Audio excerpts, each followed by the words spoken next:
Our next poet up tonight, I believe, is Allison. It certainly is. Allison Akgungor. Allison, one of the poets who's finishing her second season. Allison has been a participant in the Poet Within class since the fall of 2007.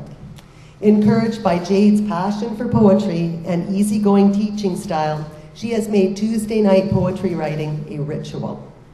She enjoys hearing the varied voices and wonderful creativity of her fellow poets. Each night brings new surprises. Her little granddaughters continue to be her favorite muses, and ours. Here's Allison.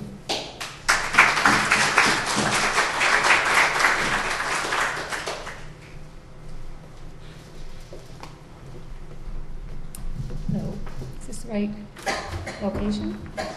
Pretty good? Okay. The first one is a Carpe Diem poem, and as Jade mentioned, I have two grandchildren. One is almost 3, and the other is now 3 months old. And this was written when she was 6 weeks. And with having the first already 3, I have a very good sense now of how short babyhood is. This is called Madeline, 6 weeks old. I missed a week of time with you, so hasten to your side to view you growing, changing, no longer brand new. Let time pause while I plant a kiss. Your tiny fingers curl round my thumb, your cheeks so chubby, just like your mum. You soothe when a gentle song is sung. Let time cease while I cuddle you, miss. You gaze in wonder at a new mobile. You turn to my voice and listen a while. Today, I delight to see your first smile. Let time stand still while I absorb this bliss.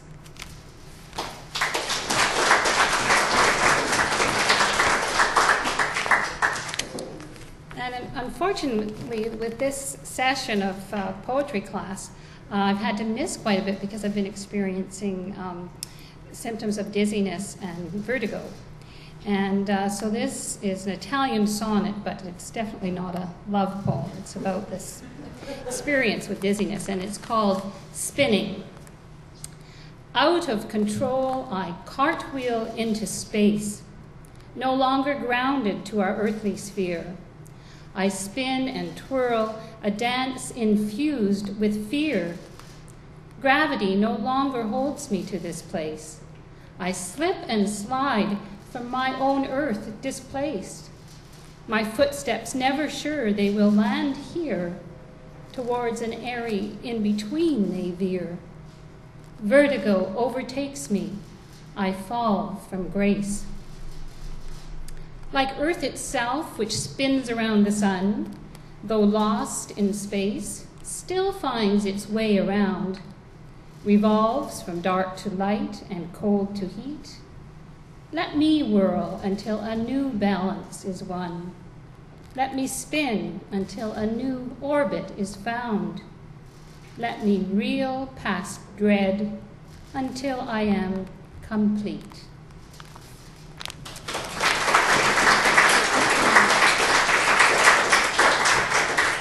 One of the worst parts of having this dizziness is I had to miss a lot of my poetry classes. So it's thanks to my sister driving me here that I got here tonight, because driving has been something I've had to give up. Yes, thank you, Laura. One of the things that happened during this time of the poetry classes was that Leonard Cohen came to town. And I was sort of thinking of going to the concert, and then sort of hummed and hawed and decided, oh, I guess I won't, and then realized I'd already committed to babysit my 2 granddaughters, so I sort of had to go out the window.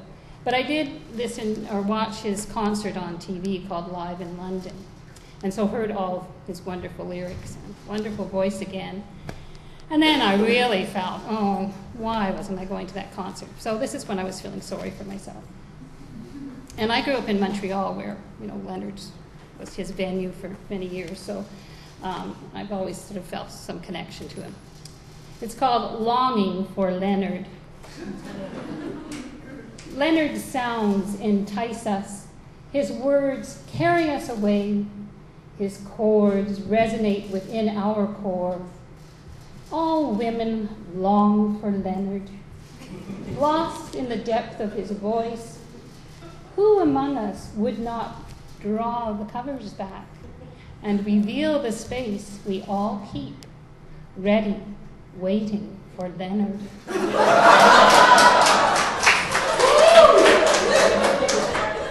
Tea and oranges stashed in the bedside table. But secretly, we are all relieved by the knowledge he will never come. For no woman can ever find a man endlessly seeking himself. His amorous words may seduce millions, but he can never be faithful to one alone.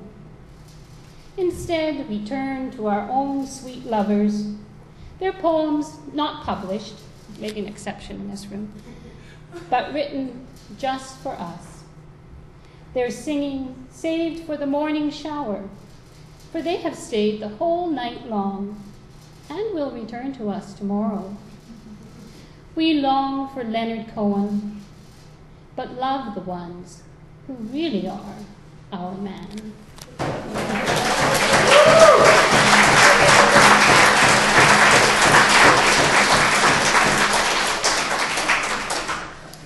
And again, another reason for missing a bit of a poetry class was that I managed to escape our very long Edmonton winter and went to Costa Rica. And at the time we left that airport early in the morning, it was one white scene. There was sort of ice fog in the air, like it was totally white and totally dry and totally cold. So I was longing for green and moisture. So this is called Rainy Day in Cahuita, Costa Rica.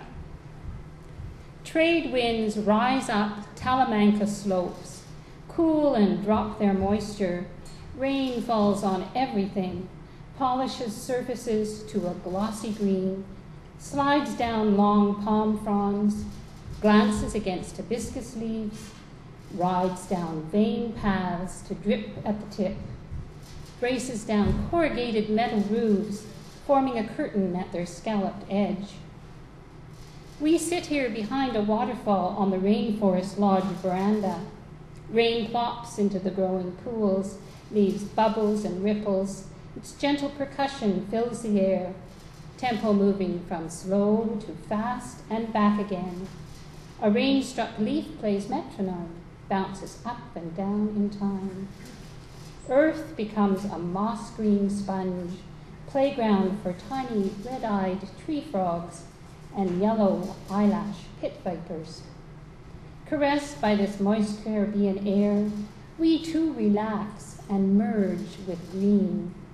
Our pulse beats to the rhythm of rain. We begin to move like sloths, grow green algae in our hair.